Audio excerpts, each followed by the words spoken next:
Assalamualaikum warahmatullahi wabarakatuh. Selamat datang di Manunggaling Misteri. Bersiaplah untuk menikmati kisah ini. Mari kita mulai.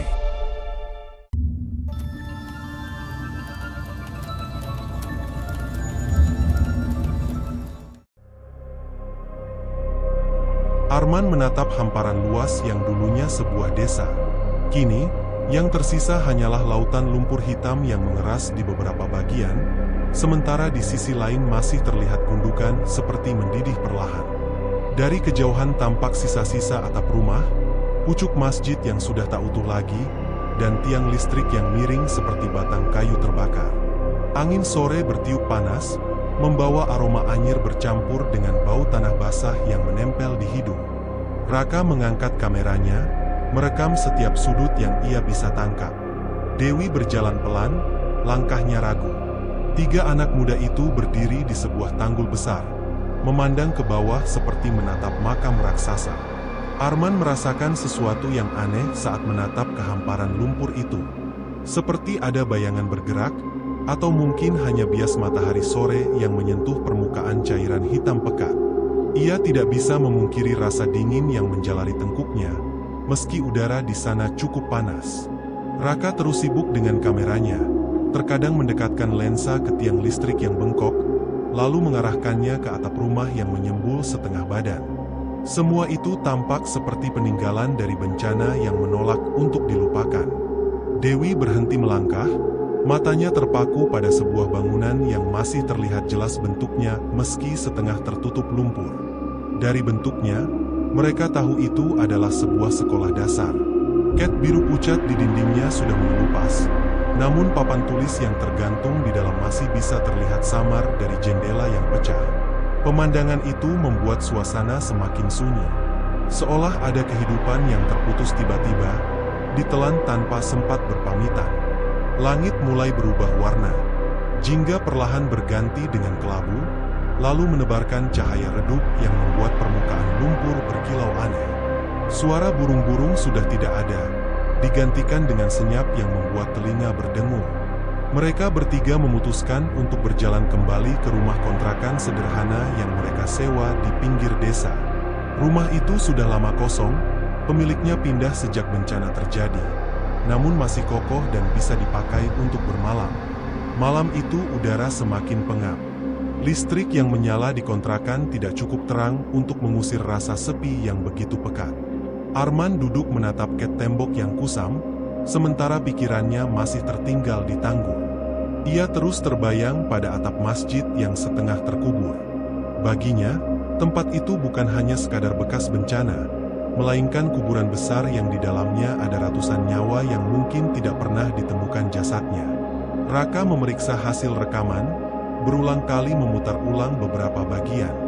Setiap kali layar memperlihatkan gundukan lumpur dengan objek-objek setengah tenggelam, suasana menjadi semakin berat. Meski hanya gambar, namun ada sesuatu yang terasa janggal. Seperti ada yang memperhatikan mereka melalui kamera, sesuatu yang bersembunyi di balik kegelapan lumpur itu. Dewi tidak banyak bicara malam itu. Ia duduk termenung di sudut ruangan, sesekali mengusap lengannya sendiri karena hawa yang terasa dingin menusuk. Padahal, di luar angin bertiup kering dan panas. Ada perbedaan yang tidak masuk akal antara udara di luar dan di dalam rumah kontrakan itu. Hening membuat mereka semakin mudah mendengar suara-suara kecil. Sesekali terdengar bunyi letupan kecil dari arah lumpur, seperti gelembung yang pecah di permukaan. Sesekali juga terdengar suara retakan tanah yang terbelah perlahan. Jam terus berjalan. Lampu di ruang tamu berkedip pelan sebelum akhirnya kembali stabil. Arman mencoba menenangkan pikirannya, namun rasa tidak enak terus mengganggu. Ia merasa seperti ada sesuatu yang menunggu di luar sana, sesuatu yang bukan manusia. Ketika malam semakin larut, suasana menjadi lebih mencekam. Angin yang berhembus membawa aroma lumpur semakin kuat. Suara-suara aneh terus terdengar samar dari kejauhan. 3 anak muda itu terdiam di tempat masing-masing. Tidak ada yang berani membuka mulut. Mereka hanya menunggu malam berakhir. Kemudian, suara itu datang. Samar, seperti bisikan yang tertiup dari kejauhan. Suara yang jelas namun tak mungkin ada di tempat itu. Suara azan. Arman tertegun, telinganya menajam. Raka yang sedang memegang kamera menjatuhkannya ke lantai karena terkejut. Dewi langsung memejamkan mata, berharap itu hanya halusinasi. Tetapi suara itu terus berlanjut. Lantunan azan maghrib yang biasanya menenangkan, justru terasa mengerikan di tengah keheningan malam. Suara itu tidak berasal dari pengeras suara masjid di sekitar kontrakan, karena tidak ada masjid di sana. Sumbernya terdengar jelas, datang dari arah hamparan lumpur yang gelap. Seolah ada masjid yang masih berdiri tegak di dasar lumpur, dan dari dalamnya suara azan tetap berkumandang. Seolah desa yang hilang itu masih bernafas, meski tubuhnya sudah terkubur. Arman merasakan bulu kuduknya berdiri. Bayangan masjid yang atapnya masih terlihat setengah tadi sore langsung muncul di benaknya. Ia sadar, suara itu bukanlah halusinasi, melainkan panggilan dari masa lalu. Suara yang tak seharusnya ada, namun tetap terdengar. Dan malam pertama itu pun berakhir dengan ketakutan yang tak bisa mereka jelaskan. Suara azan samar dari dalam lumpur seakan menjadi tanda bahwa desa yang hilang itu belum benar-benar mati, dan ada sesuatu di dalamnya yang masih menunggu. Malam itu terasa lebih panjang dari biasanya. Hening menguasai rumah kontrakan kecil yang mereka tinggali. Arman berbaring di lantai beralas tikar tipis, Raka masih sibuk dengan kameranya yang terus diputar ulang, dan Dewi mencoba memejamkan mata di pojok ruangan. Namun tidur tak kunjung datang. Suara-suara dari luar rumah seolah ingin ikut masuk, membawa kenangan tentang desa yang telah tertelan lumpur. Angin yang lewat melalui celah jendela membawa aroma busuk bercampur tanah basah, membuat dada terasa sesak. Jam dinding yang sudah karatan berdetak lambat. Suaranya seperti palu kecil yang terus memukul-mukul kepala. Arman menutup wajah dengan lengannya, mencoba melupakan suara azan samar yang mereka dengar sore tadi. Namun semakin ia berusaha mengusirnya, lantunan itu justru semakin jelas di dalam kepala. Seolah suara itu tertinggal di telinganya dan terus bergema tanpa henti. Raka sesekali bergumam pelan, mengeluh karena hasil rekaman yang ia putar selalu terlihat aneh. Ia mengaku melihat bayangan melintas cepat di belakang atap masjid yang tertimbun, padahal saat itu tidak ada apa-apa. Dewi menggeliat resah di pojok ruangan. Perasaan tak nyaman membuat tubuhnya menggigil meski udara di luar tetap panas. Ia mencoba menarik selimut tipis, namun hawa dingin yang menusuk terasa datang bukan dari luar, melainkan dari dalam rumah. Ia mendengarkan lebih seksama, berusaha mencari sumbernya. Hening begitu pekat, namun di antara detak jam yang monoton, ia mendengar sesuatu. Suara lirih, seperti rintihan seseorang yang sedang menahan sakit. Awalnya Dewi mengira itu hanya angin yang menyeret suara entah dari mana. Namun semakin lama, suara itu terdengar jelas. Ada nada tangis yang mendayu, terdengar sayup dari arah kamar mandi di belakang rumah. Dewi membuka mata, menatap gelap yang menelan ruangan. Ia ingin meyakinkan dirinya bahwa itu hanya halusinasi, tapi tangisan itu terdengar semakin nyata, semakin dekat, dan semakin jelas datang dari arah yang sama. Raka masih fokus pada kameranya, Arman sudah hampir tertidur, tidak ada yang menyadari kegelisahan Dewi. Dengan langkah pelan, ia bangkit, melewati tikar dan peralatan seadanya yang mereka letakkan di lantai. Kakinya menapak dingin pada ubin yang retak-retak. Setiap langkah terasa berat, seakan ada sesuatu yang menahan tubuhnya. Lampu kecil yang menyala di ruang tengah hanya cukup memberi cahaya redup, membuat bayangan panjang mengikuti setiap gerakannya. Kamar mandi berada di ujung belakang rumah, pintunya setengah terbuka. Dari celah itu, cahaya lampu kecil berkelip, seperti hampir padam. Dewi menelan ludah, berdiri terpaku beberapa saat. Suara tangisan semakin jelas, seperti seorang perempuan yang sedang tersiksa. Ada kepedihan yang menusuk dalam suara itu. Hatinya berdebar, antara rasa takut dan rasa penasaran yang sama-sama menekan. Ia mengangkat kaki, melangkah lebih dekat. Bau lumpur yang anyir langsung menyengat begitu ia mendekat ke pintu kamar mandi. Tangannya gemetar saat ia mendorong pintu itu sedikit lebih lebar. Matanya langsung menangkap lantai kamar mandi yang basah. Air berwarna hitam bercampur lumpur keluar dari lubang saluran di pojok. Lumpur itu perlahan merembes, menggenangi lantai, menetes keluar melalui celah pintu yang retak. Bau busuknya menusuk hidung, membuat kepala terasa pening. Tangisan itu tidak berhenti.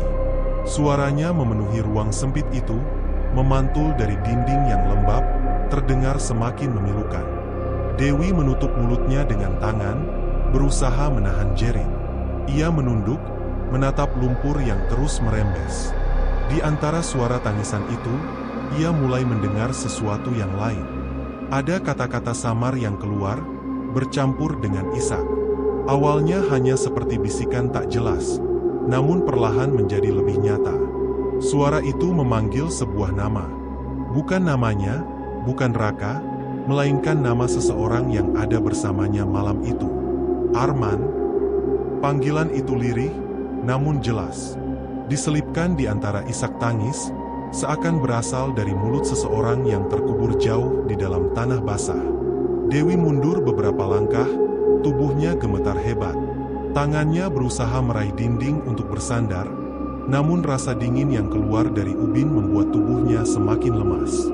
Ia ingin berteriak, ingin membangunkan yang lain, tetapi suaranya lenyap di tenggorokan. Suara itu terus memanggil. Tangisan dan panggilan nama bercampur menjadi satu, menciptakan ketegangan yang tak bisa dijelaskan. Lumpur yang merembes semakin banyak, mengalir seperti darah hitam yang hidup, seolah berusaha keluar dari tempat yang seharusnya tidak pernah terbuka. Dewi merasa kakinya mulai dingin. Genangan lumpur kecil telah menyentuh pergelangan kakinya. Cairan itu begitu lengket, membuat langkahnya mundur terasa berat. Tangis dari dalam kamar mandi semakin keras, panggilan nama itu semakin sering terdengar. Arman, yang tertidur di ruang tengah, tak mendengar apapun. Raka masih sibuk dengan kameranya, sama sekali tidak sadar bahwa dari kamar mandi, sesuatu sedang memanggil teman mereka dengan suara yang bukan berasal dari dunia manusia. Dan malam itu, suara tangisan dari dalam lumpur menjadi awal dari sesuatu yang lebih besar. Panggilan yang menuntut jawaban, seakan ingin menyeret Arman masuk ke dalam misteri yang seharusnya tidak pernah mereka ganggu. Pagi itu, kabut tipis masih menggantung di atas tanggul. Udara panas bercampur lembab membuat tubuh lengket dan cepat lelah. Arman berdiri di tepi jalan yang retak, memandang luasnya hamparan lumpur yang tak berujung. Raka sudah sibuk menyiapkan kamera, sementara Dewi tampak enggan mendekat. Semalam ia masih dihantui suara tangisan dari kamar mandi, dan kini ia menatap lumpur itu seakan di bawahnya ada ribuan mulut yang ingin berteriak. "Buruan rekam aja, biar cepat selesai," kata Dewi dengan nada kesal. Raka tidak menggubris. Ia memasang tripod kecil, menyalakan kamera, dan mulai memutar sudut pandang. Suara mesin kamera berputar pelan, menangkap pemandangan rumah-rumah setengah tenggelam. Arman ikut berdiri di samping, sesekali memberi arahan, matanya fokus pada atap masjid yang hanya tersisa bagian kubah. Semua itu mereka lakukan dengan hati-hati, seakan tidak ingin mengusik sesuatu. Raka melangkah ke depan, mendekat ke sisa bangunan sekolah dasar yang kemarin sempat mereka lihat. Lensa diarahkan ke jendela pecah yang dipenuhi lumut. Angin meniup pelan, membuat daun kering beterbangan. Hanya itu yang terlihat nyata. Namun ketika Raka memperbesar zoom kameranya, sesuatu lain muncul. Di layar kecil itu, tampak jelas sosok berdiri di atas atap rumah yang hanya tersisa setengah. Sosok itu terbungkus kain kafan, seluruh tubuhnya tertutup lumpur hitam menetes. Kepalanya miring, seakan menatap lurus ke arah kamera. "Men, lihat ini," suara Raka bergetar. Arman meraih kamera, matanya terbelalak. Di layar kecil itu, pocong penuh lumpur berdiri diam tanpa bergerak. Tapi saat mereka mengangkat kepala, menoleh langsung ke arah atap rumah itu, sosok tersebut sudah tidak ada. Kosong. Hanya atap kotor dengan cat yang terkelupas. "Gila, tadi jelas ada," ucap Arman dengan wajah pucat. Dewi mendekat, menatap layar kamera.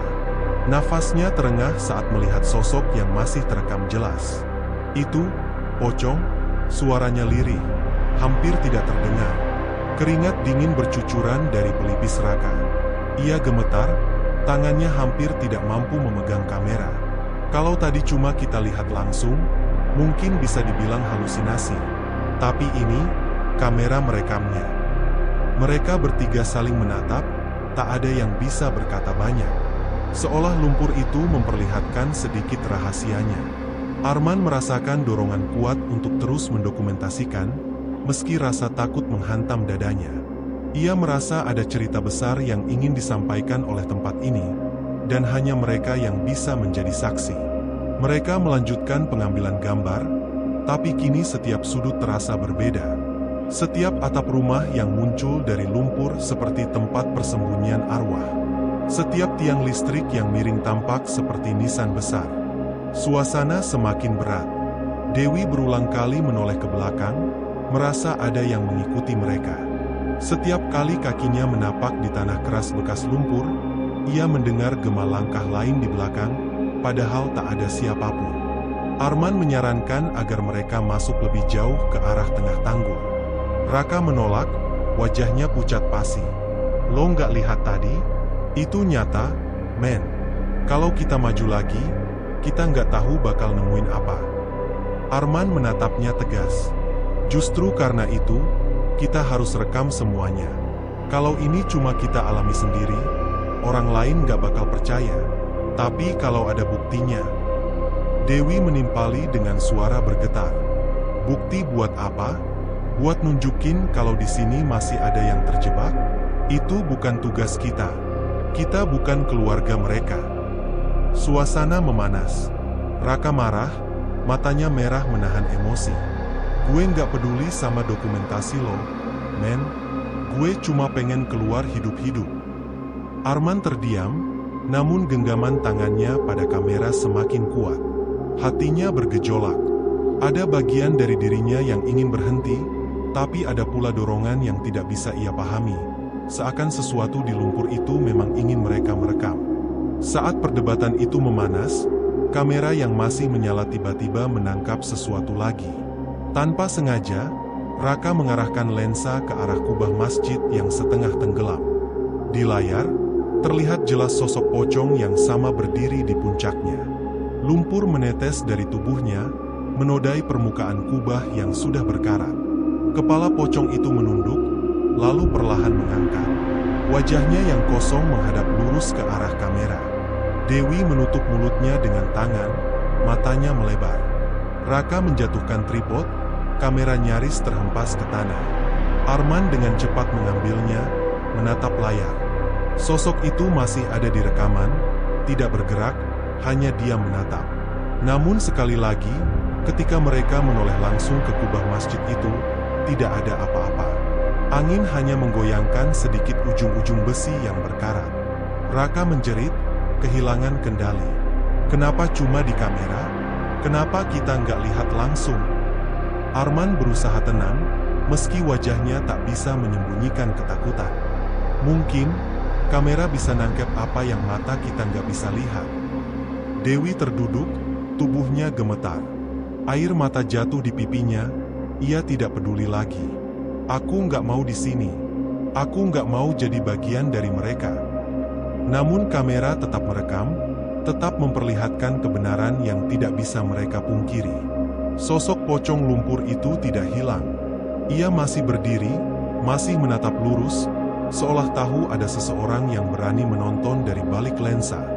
Dan saat rekaman diputar ulang, mereka bertiga sadar, tatapan kosong itu bukan sekadar kebetulan. Pocong itu benar-benar menatap mereka. Bukan ke arah lumpur, bukan ke arah rumah yang tenggelam, melainkan tepat ke lensa kamera. Tepat kepada mereka yang berani membuka rahasia desa yang sudah hilang. Setelah kejadian di kamera, mereka memutuskan berhenti merekam siang itu. Raka memaksa untuk kembali ke penginapan lebih cepat, sementara Arman masih menatap lumpur dengan tatapan penasaran. Dewi memilih diam, Kepalanya menunduk sepanjang perjalanan. Hatinya gelisah, seolah bayangan pocong lumpur itu masih mengikuti di belakang mereka. Menjelang sore, mereka mampir di sebuah warung kecil di pinggir jalan utama, tak jauh dari tanggul. Warung itu sederhana, hanya bangunan kayu dengan atap seng berkarat. Aroma kopi hitam dan gorengan menyambut mereka. Seorang kakek dengan rambut putih lebat berdiri di belakang meja, tubuhnya kurus, matanya cekung namun tajam. Ia menatap mereka lama, seolah tahu apa yang sedang mereka lakukan. "Duduklah," ucap kakek itu dengan suara serak. Mereka bertiga saling pandang, lalu duduk di bangku panjang. Raka memesan air mineral, Dewi hanya menatap kosong ke meja. Arman yang akhirnya membuka pembicaraan. "Pak, tadi kami syuting di daerah lumpur. Dokumentasi, buat film pendek." Mata kakek itu menyipit. Tangannya berhenti mengaduk kopi. "Syuting? Di sana?" Suaranya rendah, penuh penekanan. "Kalian anak muda memang suka cari perkara." Arman tersenyum kaku. "Bukan cari perkara, Pak. Kami cuma ingin merekam cerita, supaya orang lain tahu apa yang sebenarnya terjadi." Kakek itu meletakkan sendok dengan suara keras, membuat Dewi terkejut. "Cerita? Cerita itu sudah dikubur bersama desa. Jangan kalian gali lagi. Kalian pikir tanah itu hanya lumpur biasa? Tidak. Itu kuburan. Kuburan ribuan orang yang tidak sempat ditarik keluar." Dewi langsung menatap kakek itu, wajahnya pucat. Raka menunduk, tangannya gemetar memegang botol. "Banyak jasad yang tak pernah ditemukan," lanjut sang kakek. "Mereka mati tergilas, terkubur hidup-hidup, atau tertinggal saat keluarganya menyelamatkan diri. Kalian tahu apa yang terjadi kalau arwah tidak pernah dimakamkan dengan benar?" Tak ada yang menjawab. Suara jangkrik di luar terdengar lebih keras, seakan menambah tekanan. "They come back," bisik kakek itu lirih, lalu menatap mereka tajam. "Mereka kembali, dalam wujud yang kalian sebut pocong. Tapi bukan pocong biasa. Tubuh mereka dilumuri lumpur hitam, matanya kosong, suaranya tenggelam. Mereka menunggu keluarga yang tidak pernah kembali. Dan kalian berani mengusik mereka dengan kamera kalian." Dewi tidak tahan lagi. Ia menutupi wajah dengan kedua tangan, air matanya jatuh. "Aku nggak mau di sini lagi, men. Aku nggak kuat. Tadi kita lihat, itu nyata. Aku nggak mau lanjut." Raka ikut angkat bicara, nadanya penuh emosi. "Lo nggak denger, men? Ini bukan sekadar tempat terbengkalai. Ini kuburan massal. Kita harus berhenti sekarang juga." Namun Arman tetap keras kepala. Ia menatap lurus ke arah kakek itu. "Kalau memang mereka masih di sana, bukankah itu alasan lebih kuat buat kita merekam? Supaya orang lain tahu, Pak. Supaya dunia tahu kalau ada jiwa-jiwa yang gak pernah tenang." Kakek itu menepuk meja, suaranya meninggi. "Dunia tahu untuk apa? Mereka tidak butuh belas kasihan kalian. Mereka hanya butuh keluarga mereka, bukan kalian. Pergilah sebelum malam turun. Jangan coba-coba menginap dekat lumpur itu. Kalian tidak akan keluar lagi." Sunyi mendadak menyelimuti warung. Raka terdiam, wajahnya memucat. Dewi masih menangis pelan, pundaknya bergetar. Arman menggenggam erat kamera di pangkuannya, seakan itu satu-satunya hal yang ia percaya. Setelah mereka membayar minuman, kakek itu menatap sekali lagi. Matanya tajam, penuh ancaman namun juga seperti doa. "Ingat, anak-anak, malam bukan waktunya manusia di sana. Kalau kalian nekat, jangan salahkan siapa-siapa kalau mereka ikut pulang bersama kalian." Mereka keluar dari warung dengan langkah berat. Jalanan sudah mulai gelap, lampu jalan jarang sekali menyala. Angin malam membawa aroma aneh, campuran bau besi berkarat dan tanah basah. Dewi menempel erat di samping Raka, suaranya lirih. "Aku takut, Rak. Aku sumpah takut banget. Aku nggak mau jadi bagian dari mereka." Raka menepuk bahunya pelan. "Kita pulang aja, ya. Kita nggak usah ikutin Arman lagi. Kalau perlu, besok pagi gue balik sendiri ke kota. Tapi Arman yang berjalan di depan tiba-tiba berhenti. Ia menoleh dengan wajah keras, matanya berkilat. Kalian boleh pergi, tapi gue nggak akan berhenti. Gue udah lihat sendiri mereka ada di sana. Kalau kita mundur sekarang, semua sia-sia. Mereka akan terus terjebak, nggak ada yang peduli. Lo gila, men? Raka berteriak, emosinya meledak. Lo pikir mereka pengen direkam? Lo pikir kamera lo bisa bikin mereka tenang? Enggak, kita cuma main-main sama kematian. Arman menatapnya balik dengan tatapan marah bercampur putus asa. Kalau lo nggak mau ikut, terserah. Tapi gue harus terusin. Gue nggak bisa berhenti sekarang. Dewi menjerit sambil memegang lengan Raka. Udah cukup. Aku nggak mau kehilangan siapapun di sini. Aku nggak mau. Malam itu, langkah mereka pulang ke penginapan terasa panjang dan berat. Kata-kata kakek penjaga warung terus terngiang di kepala mereka. Tentang arwah-arwah yang menunggu, tentang pocong lumpur yang berdiri diam di kegelapan. Dan tanpa mereka sadari, di belakang sana, lumpur itu tetap bernafas. Seakan tahu ada 3 anak muda yang masih berani menginjakkan kaki di atasnya. Menunggu siapa yang pertama kali akan dipanggil. Malam itu, angin bertiup kencang di sekitar area lumpur. Bulan separuh tertutup awan, sinarnya redup, membuat suasana semakin dingin. 3 anak muda itu berdiri di tepi tanggul, menatap hamparan lumpur yang luas dan hitam. Raka jelas ingin berhenti. Dewi merapatkan jaketnya, wajahnya pucat ketakutan. Tapi Arman, dengan kamera tergantung di lehernya, melangkah lebih dulu ke arah tengah. Men, gue nggak mau masuk lagi, suara Raka bergetar. Lo nggak dengar kata kakek tadi? Kita disuruh pergi, bukan balik ke sini. Arman tidak berhenti. Ia menyalakan kamera, lampu kecilnya menyorot jalan setapak yang retak. Justru karena itu, Rak, kalau cerita ini beneran, kita harus buktiin. Dunia harus lihat kalau desa ini nggak pernah tenang.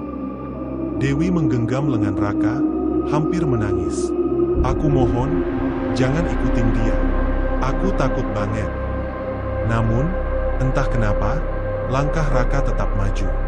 Bukan karena keberanian, tapi karena ia tidak mau meninggalkan sahabatnya sendirian.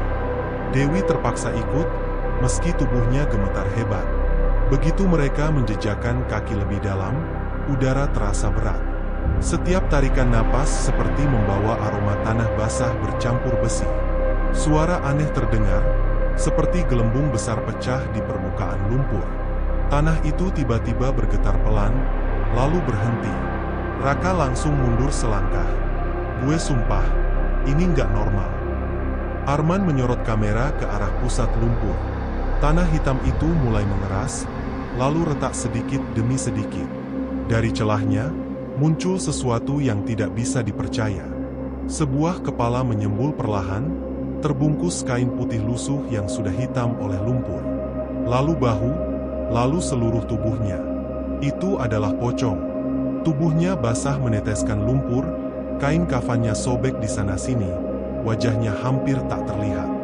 Dewi menjerit kecil dan langsung menutup mulutnya. Tangannya mencengkram kuat lengan Raka. Sementara Arman tidak bergeming, matanya justru membesar, terpaku pada makhluk itu. Pocong itu tidak meloncat, tidak juga mendekat. Ia berdiri diam, tubuhnya goyah seperti pohon rapuh tertiup angin. Dari celah wajah yang tertutup lumpur, terdengar bisikan lirih. Kembalikan kami, desa kami hilang.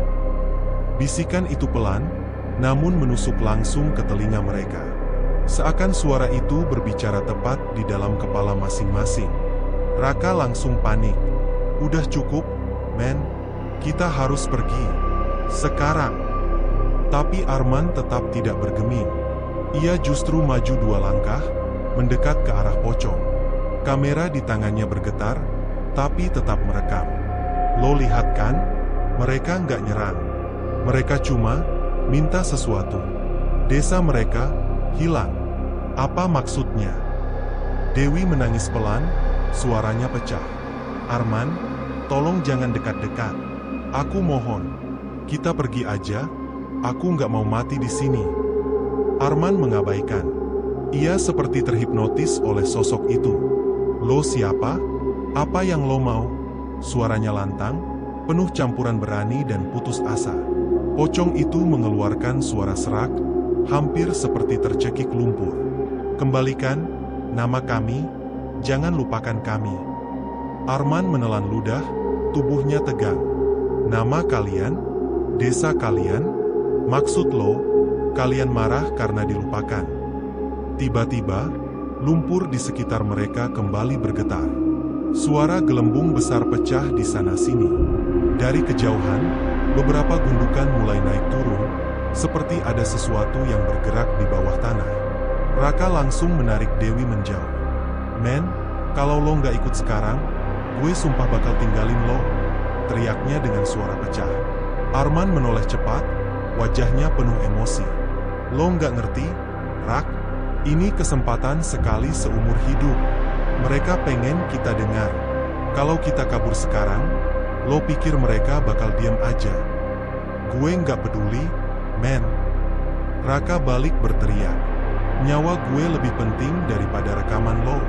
Kalau lo mau mati di sini, mati sendiri. Tangisan Dewi semakin keras. Aku nggak mau. Aku nggak mau lihat kalian berantem. Tolong kita pulang aja. Aku nggak kuat. Suara bisikan pocong itu makin kencang, bergema di sekeliling mereka. Kembalikan kami, jangan tinggalkan kami. Dan saat itu, sesuatu yang lebih mengerikan terjadi. Dari lumpur di belakang pocong pertama, satu persatu tangan mulai keluar.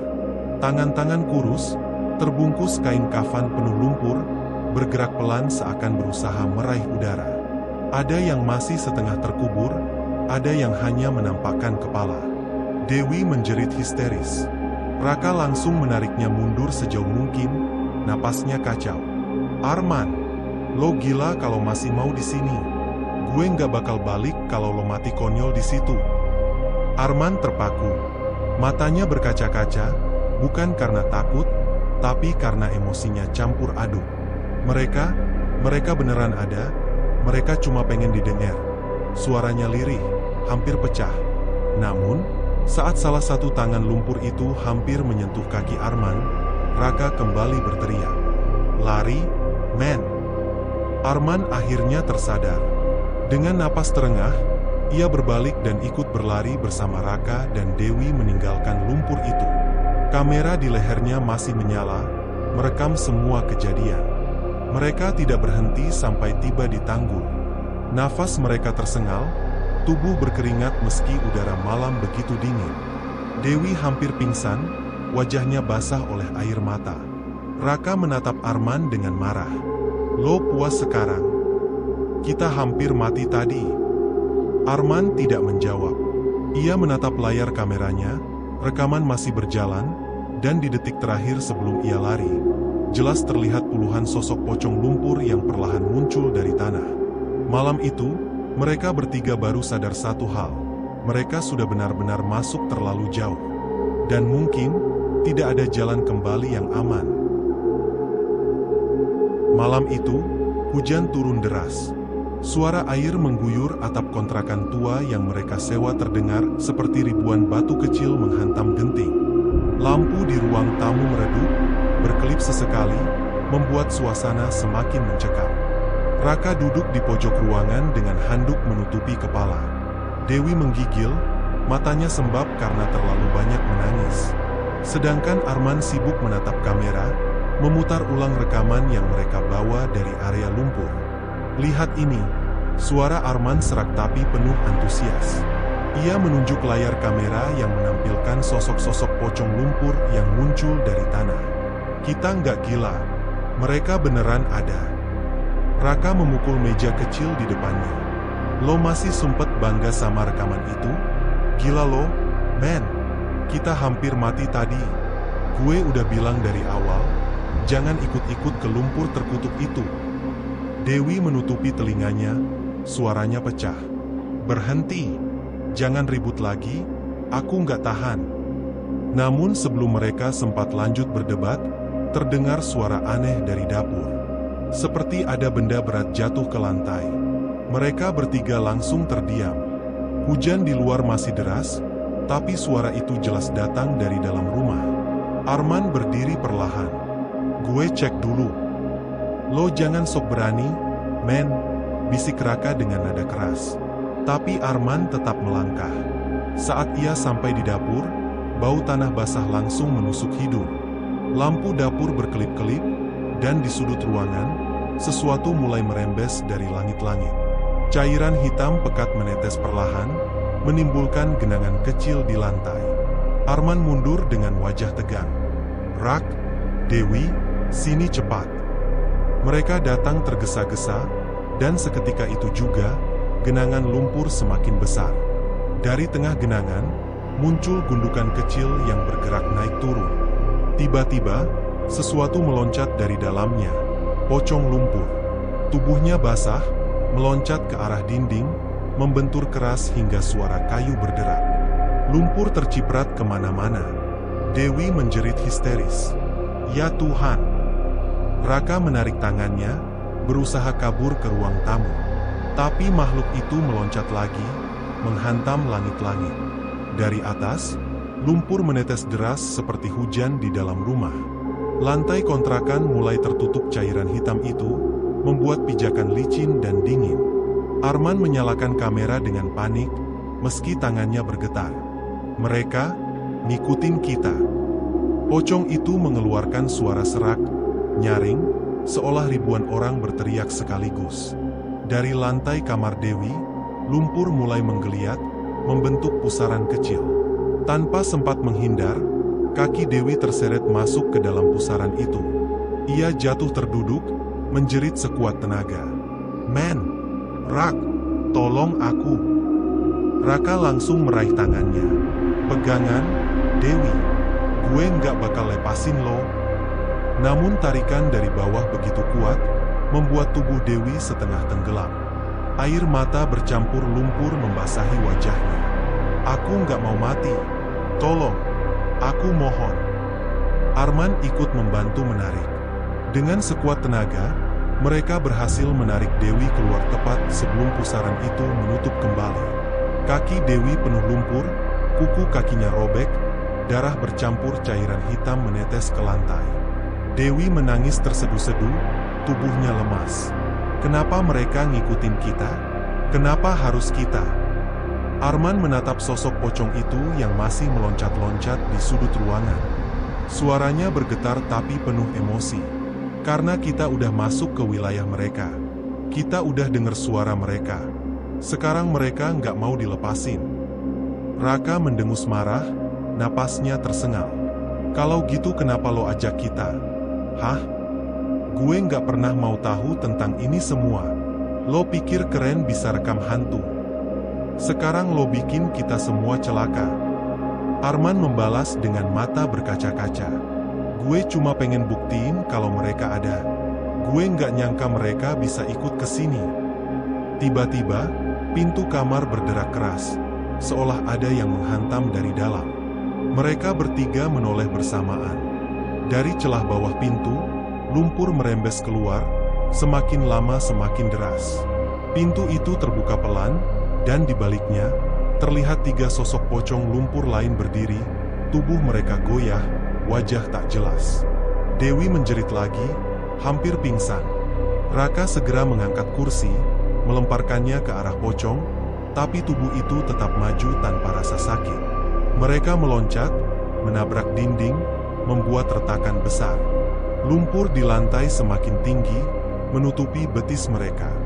Lari ke atas, ke loteng, teriak Arman panik. Mereka berlari secepat mungkin menuju tangga kecil di dapur yang mengarah ke loteng kontrakan. Suara hantaman dari bawah terus mengikuti, pocong itu meloncat-loncat, menabrak dinding, membuat rumah hampir roboh. Sesampainya di loteng yang sempit dan gelap, mereka bertiga terengah-engah. Dewi memeluk lutut, wajahnya penuh lumpur dan air mata. Aku nggak kuat lagi, aku nggak mau. Raka memeluk bahunya, mencoba menenangkan meski dirinya sendiri ketakutan. "Tenang, Wai, tenang. Kita masih hidup." Arman duduk bersandar di dinding, kameranya masih menyala. Wajahnya penuh lumpur, matanya merah. Ia berbisik pelan, hampir tidak terdengar. "Mereka beneran ngikutin kemanapun kita pergi, berarti mereka nggak bakal berhenti." Suara di bawah semakin keras. Pocong-pocong itu masih menghantam, meloncat, dan suara lumpur terus mengalir memenuhi ruangan. Malam itu, mereka bertiga sadar satu hal. Tidak ada tempat aman lagi. Bahkan rumah pun sudah jadi kuburan berjalan. Pagi itu, matahari nyaris tak terlihat. Langit mendung, udara dingin menusuk sampai ke tulang. Kontrakan mereka bau tanah basah, bercampur amis lumpur yang masih menggenang di beberapa sudut lantai.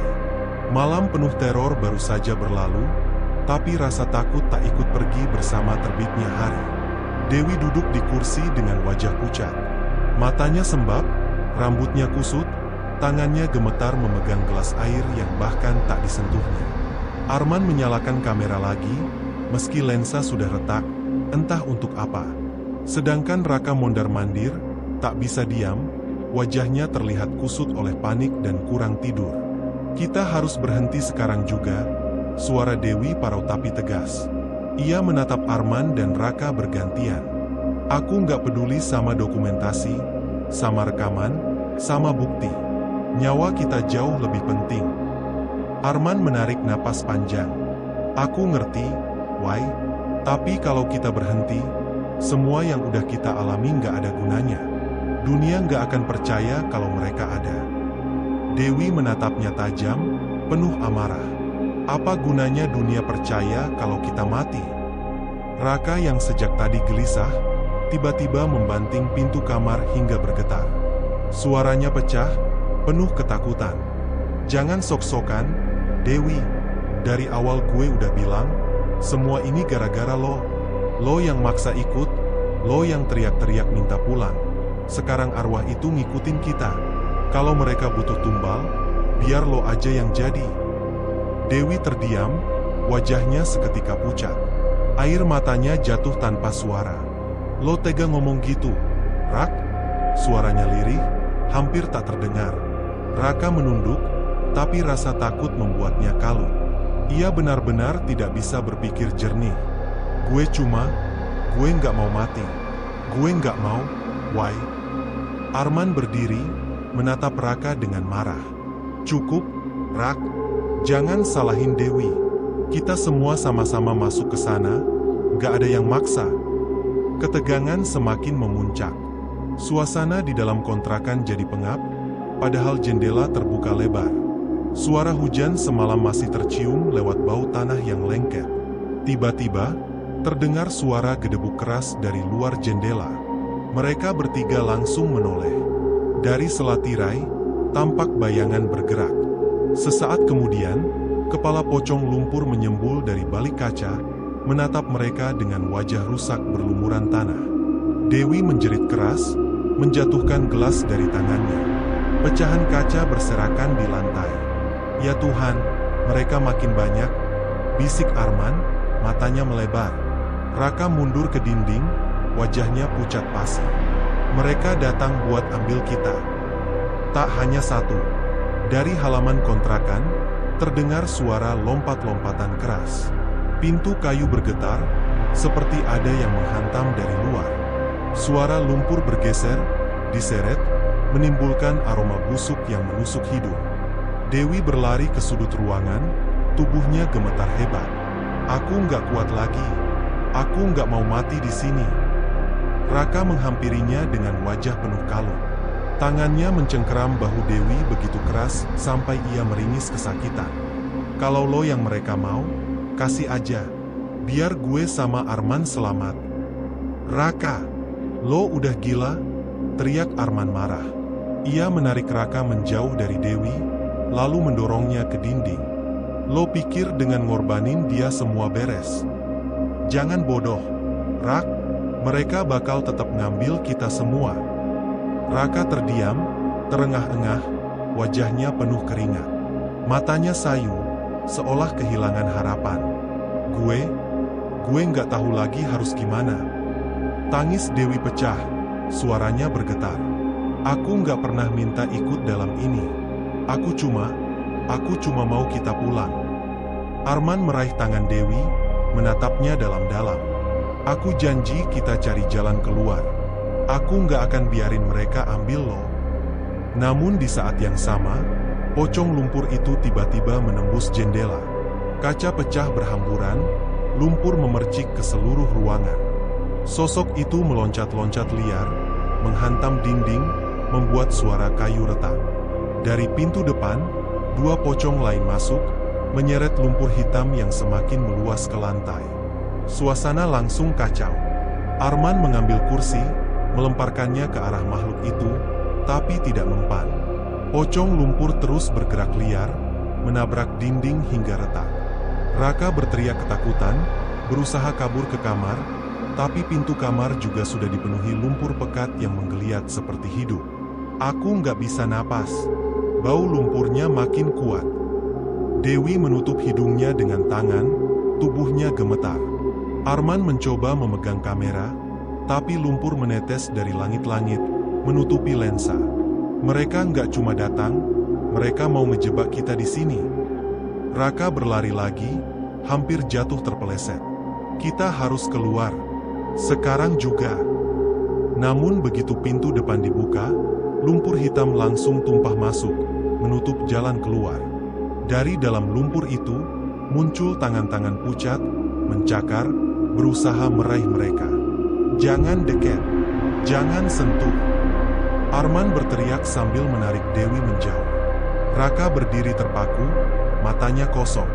Kalau memang butuh tumbal, ambil aja Dewi, gumamnya lirih. Raka!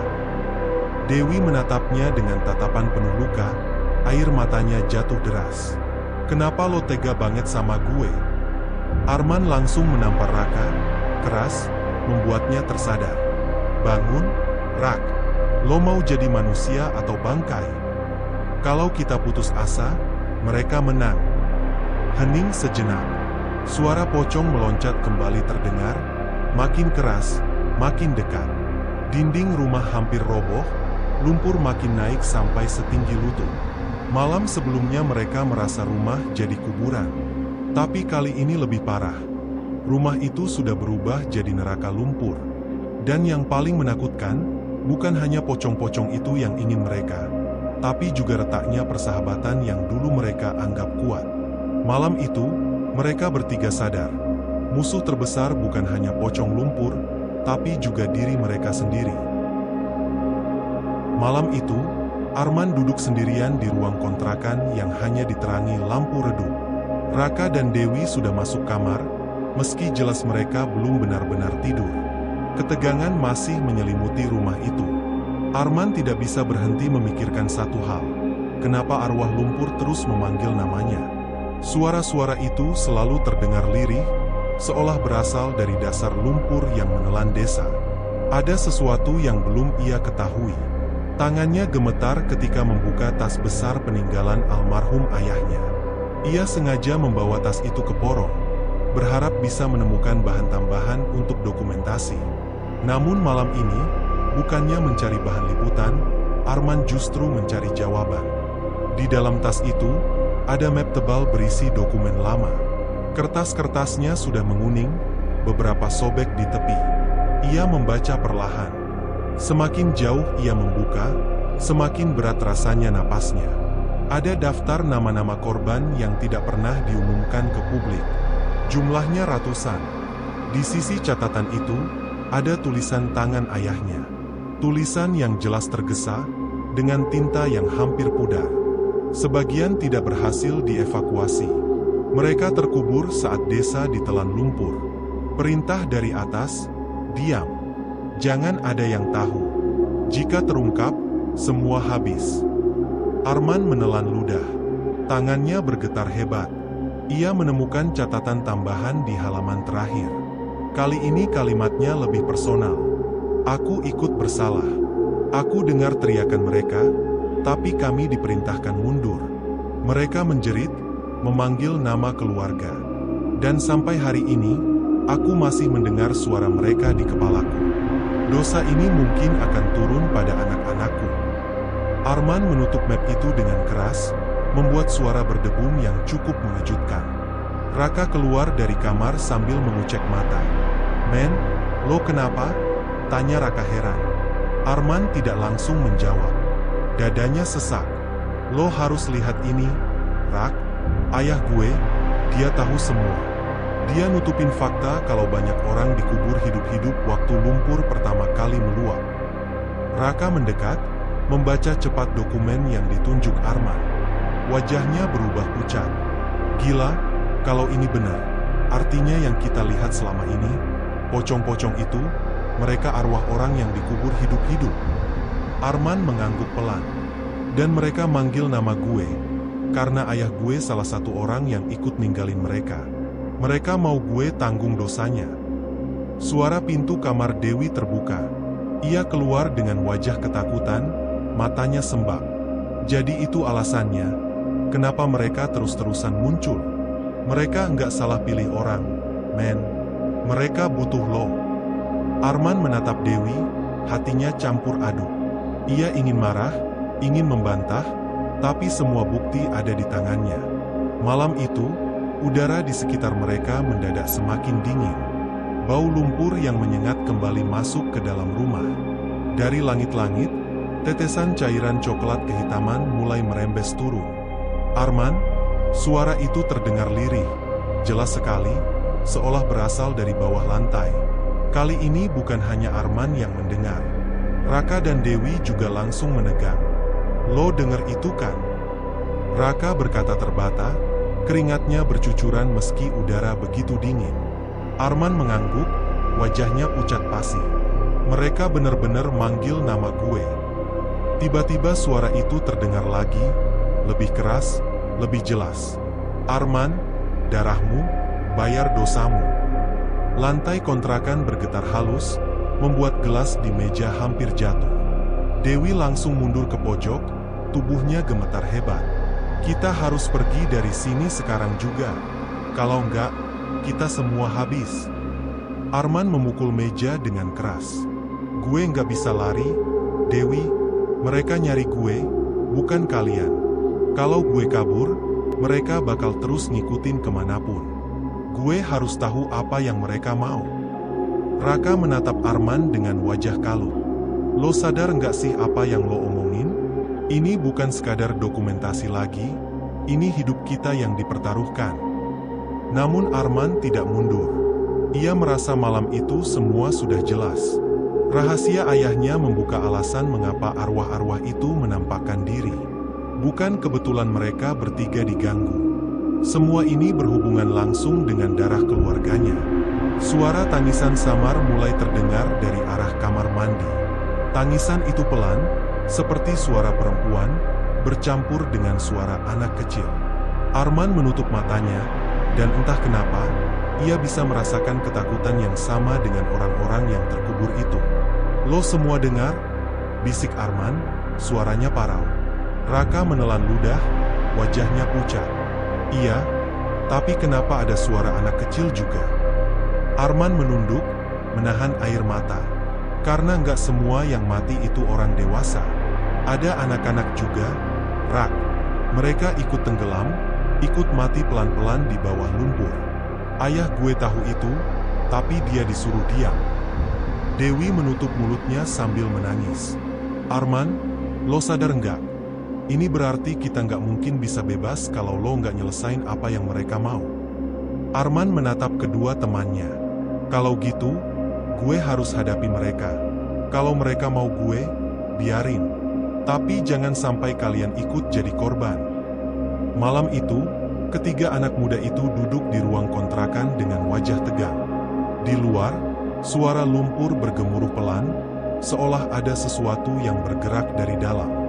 Dari balik jendela, bayangan putih berlumur lumpur berdiri kaku, menatap ke arah rumah mereka. Arman tahu, sejak ia membuka dokumen itu, jalan pulang sudah tertutup. Dosa masa lalu keluarganya kini menuntut balas. Dan ia sendiri yang harus menanggungnya. Malam itu, udara di sekitar tanggul lumpur semakin pekat. Angin membawa bau menyengat yang menusuk hidung, bercampur aroma tanah basah. Arman, Raka, dan Dewi kembali ke lokasi desa yang sudah tenggelam. Mereka tahu, jika tidak melakukan sesuatu, teror itu tidak akan pernah berhenti. Arman membawa map berisi dokumen ayahnya, berharap bisa menjadi bukti permintaan maaf. Ia berjalan paling depan, langkahnya berat namun mantap. Raka di belakangnya tampak gelisah, sementara Dewi terus memeluk dirinya sendiri, gemetar ketakutan. "Men, lo yakin kita harus balik ke sini? Gue ngerasa kita cuma bakal bikin semuanya makin parah," bisik Raka, suaranya hampir tak terdengar. Arman menoleh sebentar, wajahnya pucat tapi matanya penuh tekad. "Enggak ada pilihan lain, Rak. Mereka enggak akan berhenti kalau gue enggak hadapi. Gue harus coba minta maaf."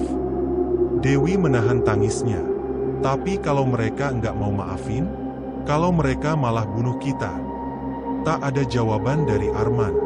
Hanya suara lumpur yang bergolak di kejauhan. Saat mereka sampai di tepi kubangan terbesar, pemandangan mengerikan itu sudah menunggu. Puluhan pocong lumpur berdiri berbaris, tubuh mereka kaku, terikat kain kafan yang sobek, wajah hancur tertutup lumpur. Mata mereka hitam pekat, kosong, tapi jelas menatap tajam. Arman menelan ludah, langkahnya terhenti. Jantungnya berdegup cepat, tapi ia paksa berdiri tegak. Dari barisan itu, satu sosok muncul paling depan. Tingginya hampir 2 kali manusia normal, tubuhnya penuh lumpur keras yang retak-retak. Pocong itu membuka mulutnya, suara berat dan bergemuruh keluar. "Kalau ingin pergi, tinggalkan satu di antara kalian." Kata-kata itu membuat udara membeku. Dewi langsung menjerit lirih, mundur sambil menutupi wajahnya. Raka berdiri terpaku, lalu tiba-tiba mendorong Dewi ke depan. "Ambil dia, jangan gue. Ambil dia aja," teriak Raka panik, matanya liar. Dewi jatuh tersungkur, menangis histeris. "Raka, lo tega? Kenapa gue yang lo kasih?" Arman langsung meraih tangan Dewi, menariknya berdiri. "Lo gila, Rak? Dia nggak salah apa-apa." Raka terengah-engah, tubuhnya gemetar. "Lo pikir gue mau mati di sini, men? Gue masih pengen hidup. Kalau nggak dia, siapa lagi?" Arman menatap Raka dengan marah, namun sekaligus hancur. Malam itu, sahabat yang selalu bersamanya menunjukkan wajah aslinya. Pocong-pocong lumpur tetap berdiri kaku, seolah menunggu keputusan. Angin makin kencang, suara gemuruh dari dalam kubangan semakin keras. Arman tahu, mereka tidak bisa menunda lebih lama. Ia menghela napas panjang, lalu menatap Dewi yang menangis sambil memegangi lengannya. "Dewi, denger gue. Gue yang bakal tinggal. Gue yang mereka mau. Ini semua salah keluarga gue. Lo sama Raka harus pergi." Dewi langsung menggeleng keras. "Enggak, gue nggak mau ninggalin lo, men. Kalau lo mati, buat apa kita selamat?" Arman menggenggam tangan Dewi erat. Air matanya jatuh. "Lo harus hidup. Kalau gue pergi, setidaknya ada orang yang bisa cerita keluar, kalau mereka masih ada di sini. Jangan biarin semua yang mati ini dilupain. Men, jangan, gue mohon jangan." Suara Dewi pecah, tangisnya semakin keras. Arman tersenyum getir, menepuk bahunya. "Lo harus janji sama gue, jangan pernah balik lagi ke sini." Raka hanya berdiri terpaku, wajahnya antara malu dan takut. Ia tidak berkata apa-apa. Arman lalu maju perlahan, mendekati barisan pocong. Setiap langkah terasa berat, seolah tanah menahannya.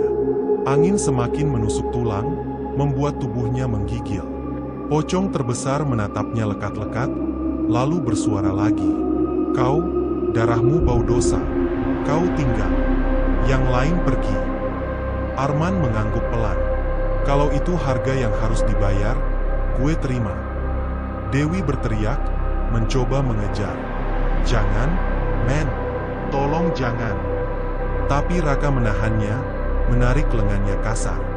Biarkan dia, Dewu, lo mau mati juga? Dewi menghantam dada Raka dengan marah. Lo pengecut, lo tega ngorbanin dia. Arman menoleh sekali lagi, tersenyum samar meski wajahnya dipenuhi air mata. Pergi sekarang, jangan lihat ke belakang. Begitu ia mengucapkannya, tanah di bawah kakinya tiba-tiba pecah. Lumpur hitam menyembur, melilit tubuhnya perlahan.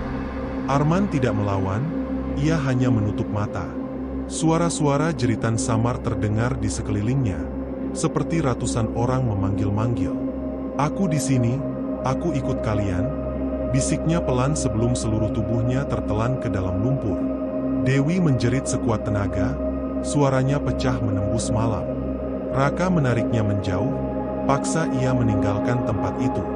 Pocong-pocong lumpur tetap berdiri, diam, namun perlahan menghilang ke dalam tanah bersama Arman. Hening, hanya suara lumpur bergemuruh yang tersisa. Malam itu, Arman benar-benar menjadi tumbal. Lumpur mendidih itu menelan tubuh Arman hingga suara jeritannya lenyap, tersedot dalam kegelapan malam. Hanya riak lumpur bergolak yang tersisa, seolah menutup rapat kepergiannya. Dewi menjerit histeris, berusaha meraih tangan Arman yang terakhir kali terlihat. Namun Raka menyeretnya menjauh, memaksanya untuk tidak ikut tertarik ke dalam. Lepasin gue, Rak, jangan, itu Arman. Lo jahat banget, teriak Dewi, air matanya bercucuran. Raka menunduk, wajahnya pucat pasi. Kalau lo ikut, kita semua mati. Arman udah milih, Dewu, dia yang nyelamatin kita. Dewi terus menangis. Kakinya lemas, hampir tak sanggup berdiri. Angin malam yang dingin menusuk tulang, tapi yang lebih dingin lagi adalah kenyataan. Arman sudah tidak ada. Langkah mereka terseok keluar dari area lumpur, melewati kabut yang semakin menebal. Malam itu terasa seperti tidak pernah habis. Namun entah bagaimana, saat fajar menyingsing, keduanya ditemukan oleh beberapa warga yang sedang mencari. Tubuh mereka kotor penuh lumpur, wajah pucat dan ketakutan. Seorang bapak berpeci memegangi bahu Dewi. Nak, kalian kenapa bisa di sana? Mana temanmu satu lagi? Dewi hanya menangis, tidak bisa menjawab. Raka diam, menunduk, tidak berani berkata apa-apa. Mereka dibawa pulang ke rumah warga, diberi selimut dan air hangat. Dewi masih terisak sepanjang malam, sedangkan Raka duduk kaku dengan pandangan kosong. Tidak ada yang benar-benar percaya cerita mereka. Tapi kamera Raka menyimpan sesuatu yang tidak bisa dibantah. Ketika pagi itu Raka menyalakan kameranya untuk menunjukkan, rekaman terakhir membuat bulu kuduk warga yang menonton berdiri. Gambar bergoyang, samar tertutup kabut, tapi jelas terlihat puluhan pocong lumpur berbaris, menatap lurus ke arah lensa. Mata-mata hitam kosong itu seperti menembus layar, membuat siapapun yang melihatnya merasa diawasi. Ya Allah, astagfirullah, gumam salah satu warga, menutup mulut dengan gemetar. Setelah kejadian itu, Dewi tidak pernah benar-benar kembali menjadi seperti dulu. Ia hidup dalam bayang-bayang trauma.